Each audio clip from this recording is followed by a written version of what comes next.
High, আমি Sumana. Good morning. দেখো, টানা 9 ঘন্টা ঘুমের পরেও যে কারো চোখের তলায় এতটা ডার্ক সার্কেল আসতে পারে, সেটা আমার মুখ না দেখলে তো তোমরা বিশ্বাসই করবে না। জানো, সারাদিন যতই ভাগ দৌড় করি না কেন, সকালটা সুন্দর শান্ত হওয়া দরকার। তাই 1 কাপ চা আর নিমকি নিয়ে চলে এসেছি বারান্দায়।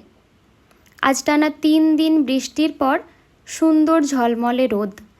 ওই যে দূরের পাহাড়টায় রোদ পড়েছে। আমি খুব একটা রেগুলার ছাদে যাই না, তবে এমন অনেকেই আছে যারা রেগুলার ছাদে গিয়ে নিয়ম করে পায়রাদের খাবার দিয়ে আসে। বাট আমি যখনই ছাদে যাই কিছু না কিছু খাবার এভাবে ঠিকই সরিয়ে দিয়ে আসি। এরপরেই সেরে নিয়েছিলাম স্নানটা, আর স্নান করে পুজো সেরে লাঞ্চও বানিয়ে নিয়েছিলাম। আজ লাঞ্চে বানিয়েছিলাম ভাত আর সর্ষে পোস্ত দিয়ে মাছের ঝাল।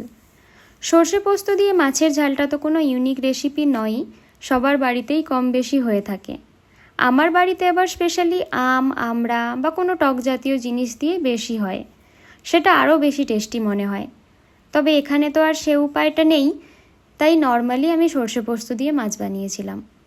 তোমরা যদি চাও আমি এই সর্ষে পোস্ত দিয়ে মাছের ভিডিওটা পোস্ট করতে পারি, আমায় জানিও। আজ তবে এটুকুই। ব্যাস, টাটা।